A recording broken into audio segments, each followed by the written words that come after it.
नमस्कार विद्यार्थी मित्रांनो, बीएमएस मराठी या युट्यूब चॅनलवर आपलं पुन्हा स्वागत आहे। तर आजच्या व्हिडिओमध्ये आपण चौथा महाभूत पाहतो। मागील व्हिडिओमध्ये आपण 3 महाभूत पाहिले। पहिला होता पृथ्वी, दुसरा जल, तिसरा तेज पाहिला। आजच्या व्हिडिओमध्ये चौथा आपण वायू महाभूत पाहत आहोत। आपल्या बीएमएस युनिव्हर्सिटी एक्झाम मध्ये ह्या पंचमहाभूत या 5 महाभूतापैकी दरवर्षी आपल्याला एक महाभूतवर फिक्स एलक्यू पाहायला मिळतो। त्यामुळे आजचा हा आपला चौथा महाभूत आपण व्हिडिओ बनवतो आहोत। यामध्ये आपल्याला आपल्या बीएमएस च्या युनिव्हर्सिटी एक्झाम मध्ये या वर्षी पण पुन्हा एलक्यू पाहायला मिळू शकतो। त्या आपल्या स्क्रीनवर दिसत असेल की आपल्या दरवर्षी कशा प्रकारे आपल्याला एक महाभूतावर एलक्यू विचारला जातो। तर हा क्वेश्चन अशा प्रकारे विचारला जातो। तर तो असा जर क्वेश्चन आला हा महाभूतावर तर कशा प्रकारे लिहायचा आहे तर आपण आज बघणार आहोत। तर चला व्हिडिओला सुरुवात करूया।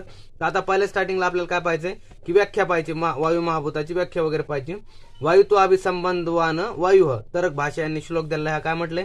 वायुत्व या जातीशी समवाय संबंधाने राहणाऱ्या द्रव्याला वायू महाभूत म्हणतात। जे वायुत्व जातीशी समवाय संबंधाने राहणाऱ्या द्रव्याला वायू महाभूत असं म्हटलंय। आज दुसरा श्लोक काय दिलाय? रूपरहित स्पर्शवान वायू तर्क संग्रहाचा श्लोक आहे। म्हणजे काय म्हटलंय?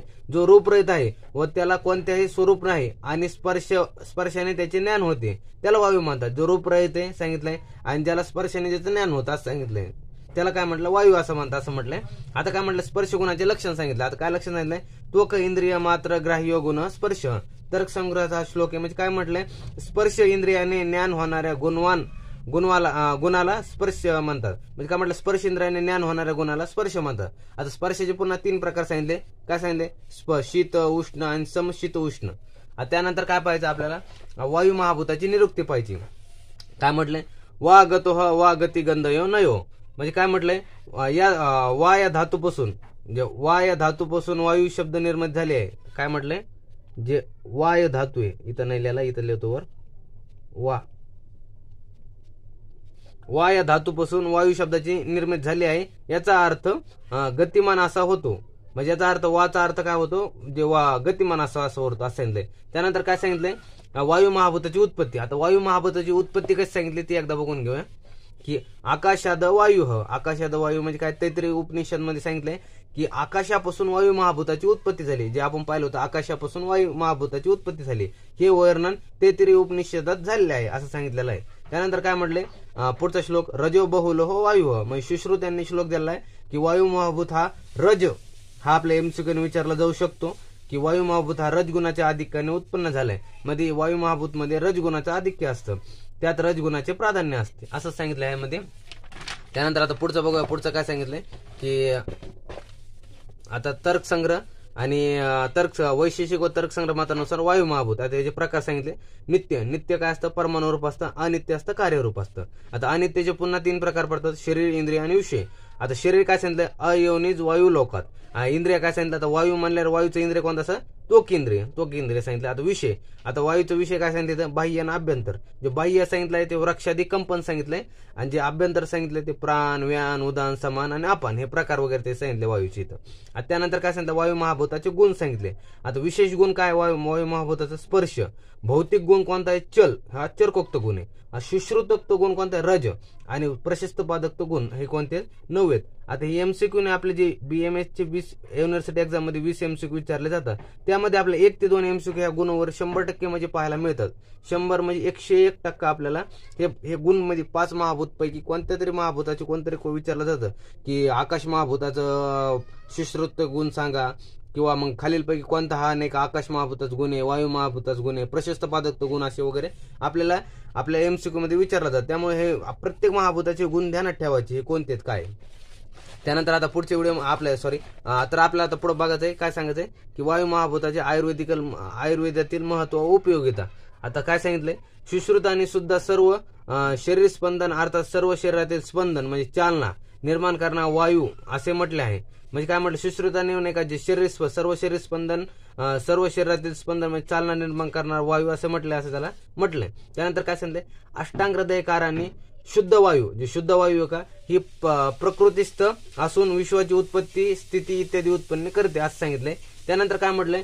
सुश्रुतांनी पुन्हा वायूला भगवान स्वयंभू ईश्वर म्हटलं संबोधले आहे। जे सुश्रुतांनी काय सांगितलंय?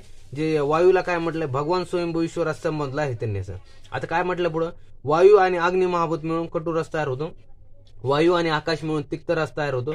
वायू आणि पृथ्वी मिळून कशा रस तयार होतो। आता पुढे काय म्हटले, या तिन्ही रसात वायूचा वृक्ष गुण प्रधान असतो. आता हे तिन्ही रसात काय असतं, वायूचा वृक्ष गुण असतो असं सांगितलंय. त्यानंतर काय सांगितलंय, वायुव्य द्रव्य हे लघु, शीत, वृक्ष, खर, विषद, सूक्ष्म, स्पर्श गुणात्मक असतात, इत्यादी गुणात्मक असते वायुव्य द्रव्यामध्ये. त्यानंतर काय सांगितले, रोगी परीक्षण करत असताना स्पर्शनादी परीक्षेला अधिक महत्व आहे. आता हे खूप महत्वाचं अप्लाइड बेस आहे की रोगी परीक्षण करताना स्पर्शन केल्याशिवाय आपल्याला किती रोगाचं कळत नाही की काय झालंय बाबा. म्हणजे आपण स्पर्श केल्यावर आपल्याला कळतं की याला ताप वगैरे आलीये, याचं शरीराचं तर टेम्परेचर वगैरे वाढलंय असं. त्यानंतर काय म्हटलंय, शरीरातील सप्त धातू, पित्त, कफ, ज्ञानेंद्रिय, कर्मेंद्रिय व मन यांना प्रेरणा देण्याचे कार्य कोण, वायू करतो असं सांगितलंय. त्यानंतर 8वं काय आपल्याला सांगितलंय, सुश्रुतांनी वायू महाभूताचा रस प्रामुख्याने कषाय रस व गौणत्वाने तिक्त सांगितलं आहे. मग सुश्रुतांनी वायू महाभूताचा रस बी सांगितलं कोणता, कषाय, आणि गौणत्वाने कोण सांगितलं, तिक्त सांगितलंय असं त्यांनी प्रकार सांगितलंय. तर अशा प्रकारे आपण हा 4था महाभूत पण संपवलेला आहे. तर आजच्या व्हिडिओमध्ये आपण हा पूर्णपणे वायू महाभूत पाहिला आहे. जर आपल्या BMS युनिव्हर्सिटी एक्झाम मध्ये आपल्याला दरवर्षी ह्या पंचमहाभूत पैकी एक महाभूत पाहायला मिळतो आणि यावर्षी बी पाहायला मिळू शकतो. तरी हे तुम्ही या किंवा यापेक्षा दुसरा येऊ शकतो. पण आपण हा पंचमहाभूत दरवर्षी विचारले जातात. तर यावर्षी आपण हे 5 महाभूताचा अभ्यास करणं आवश्यक आहे. त्यामुळे आजचा आपण 4था महाभूतचा आपला व्हिडिओ यावर संपलेला आहे. तर आजचा व्हिडिओ कसा वाटला काय नाही आपल्या कमेंट सेक्शन मध्ये सांगायला विसरू नका. आणि जर व्हिडिओ आवडला असेल तर चॅनलला लाईक, शेअर, सबस्क्राईब करा. आणि आपण आपलं एक टेलिग्राम चॅनल पण बनवलं आहे. त्यामध्ये आपण हे पूर्ण आपले जे नोट्स आहेत तिथं ते प्रोव्हाइड करणार आहोत. तर तुम्ही ते चॅनल आणखी जॉईन नसेल केलं तर चॅनल नक्की जॉईन करा. आणि आणखी व्हिडिओला सबस्क्राईब नसेल केलं तर आपल्या चॅनलला सबस्क्राईब करून घ्या. आणि तुमच्या मित्रमैत्रिणींसोबत जास्तीत जास्त हा व्हिडिओ शेअर करा, जेणेकरून त्यांचा पण फायदा होईल. कारण की पदार्थ असा विषय आहे की तो सर्वांना सोपा जात नाही. आणि आपण असं करतोय की जे बाहेर लोक काय करतायत की पदार्थचे लेक्चर वगैरे हे पेड कोर्सेस मध्ये विकताय, आपण ते फ्री मध्ये देण्याचं कार्य करतोय. तर त्यामुळे तुम्ही जास्तीत जास्त सपोर्ट करा आणि तुमचा बी यामध्ये फायदा होऊन घ्या आणि तुमच्या मित्रमैत्रिणींना त्यांचा पण फायदा करा. त्यामुळे चालतंय, भेटूया नवीन व्हिडिओमध्ये. तोपर्यंत धन्यवाद.